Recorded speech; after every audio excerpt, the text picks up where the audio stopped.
नमस्कार, HP लाईव्हच्या या विशेष बातमीपत्रात आपलं स्वागत आहे आणि आपण पुन्हा एकदा चर्चा करणार आहोत माजी आयुक्त अनिल कुमार पवार यांच्या भ्रष्टाचाराविरोधात।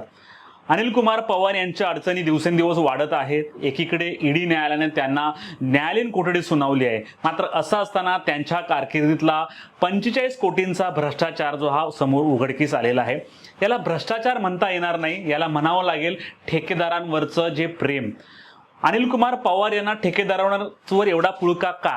जाता जाता त्यांनी जवळपास 45 करोडची बिलं जी आहेत ती ठेकेदारांना अदा केलेली आहे आणि सर्व माहिती जी आहे माहिती अधिकारात उघड झालेली आहे आणि आता सर्व लेखाजोखा हा HP लाईव्हच्या हाती आलेला आहे।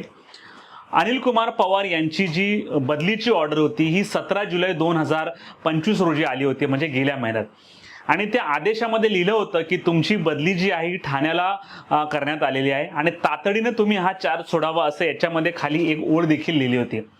परंतु अनिल कुमार पवार यांनी तातडीने हा चार्ज सोडला नाही। अनिल कुमार पवार यांनी जे आहे की 17 तारखेला बदलीची ऑर्डर आल्यानंतर 28 जुलैला त्यांनी एक मोठा स्वतःला असा निरोप समारंभ साजरा केला सर्वांच्या उपस्थितीमध्ये।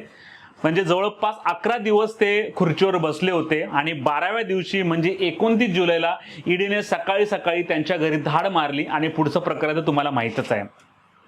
आता प्रश्न हा उपस्थित झालेला आहे,